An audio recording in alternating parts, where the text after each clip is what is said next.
Have you ever heard an American person say something so random and you had no idea what they meant? In today's video, I'm going to teach you 25 random expressions that Americans use all the time.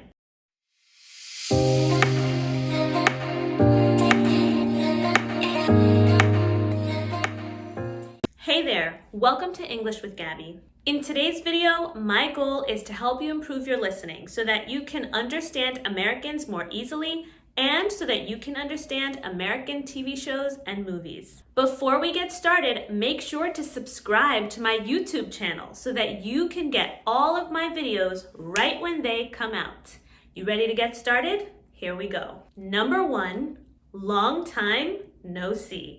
This is a common expression that we use when we haven't seen a friend. Oh my gosh, Sarah, long time no see. How have you been? Number 2, that's a good one. Anytime we hear a funny joke or something cool that someone has to say, we usually respond with, that's a good one. If we are catching up with a friend or trying to find out how they've been since the last time we've seen them, a good question to ask is, what are you up to these days? Or what have you been up to recently? This covers any recent updates in your friends' lives. So it's a really great question to ask because it's really good for conversation. If you ask an American person, hey, how's life? How have you been? How are you? A really common response is, can't complain. This means my life is okay. There's nothing bad that I can complain about that's currently happening in my life. If someone says something that seems like it's insulting to you, your friend might say, hey, don't take it personally, or don't take it personal. This means don't be offended by this. Another expression is, don't let it get to you, meaning don't let it get you upset or annoyed or sad.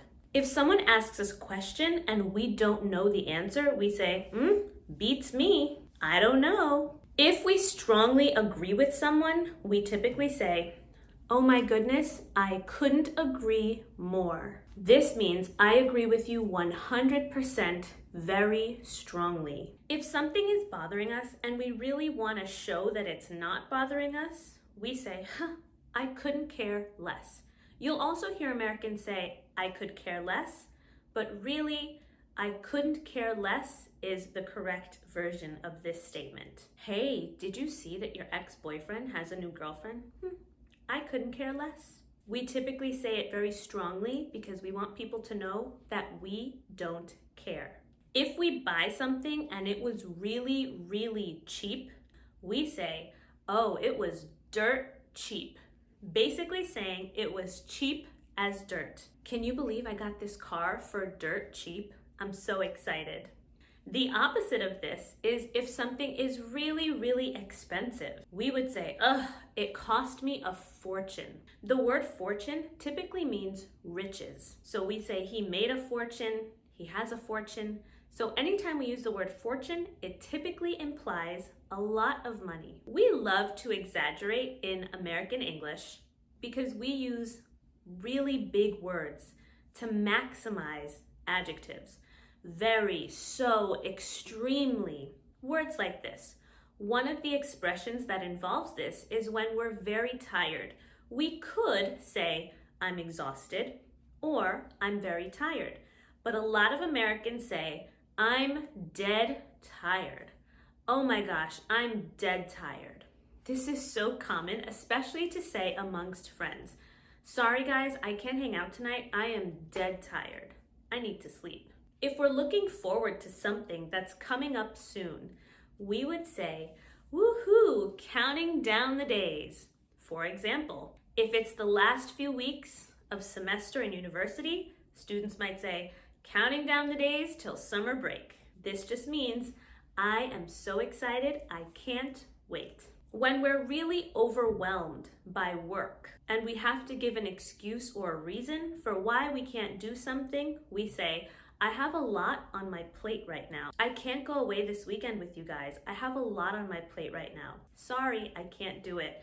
I'm overwhelmed and I have a very heavy workload. The next expression is to set someone straight. This means to fix someone's behavior or correct someone. I can't believe she said that to you. You have to set her straight. Next is the expression to know something like the back of my hand. This means to know something very, very well.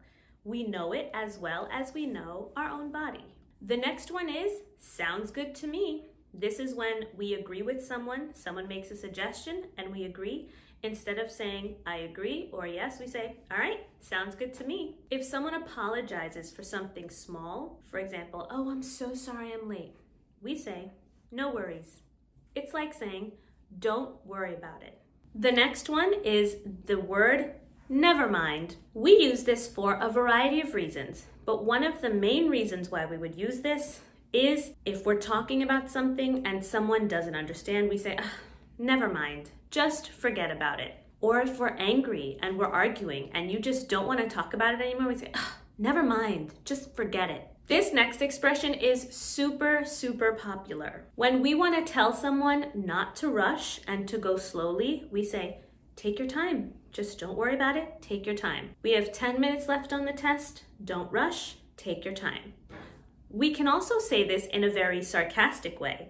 If we're waiting for someone and they're taking a long time, we can say, well, just take your time, why don't you? Or, yeah, fine, go ahead, take your time. Or just take your time.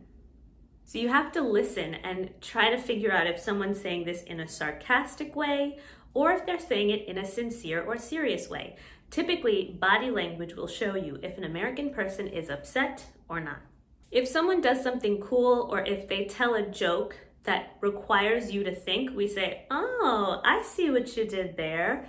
I see. This means I understand what you just said, I understand what you just did, and I approve. I think it's cool.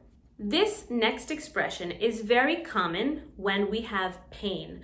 So instead of saying, I have a headache, Americans most likely would say, oh, my head is killing me. Instead of saying, I have a toothache, a stomach ache, a backache, we would most likely say, oh, my stomach is killing me. My back is killing me. My tooth is killing me. You understand. We don't actually mean that the pain is going to kill us. We just mean that the pain is very big. Now you probably understand what I mean when I say that Americans often exaggerate when we use adjectives. Do you have any medicine? My head is killing me. The opposite of take your time is, oh, come on, what's taking so long? This is a really common expression when we are being impatient and we want someone to hurry up. We say, come on, what's taking so long? The movie starts in 30 minutes. What's taking so long? You can either say, what's taking you so long? Or, what's taking so long?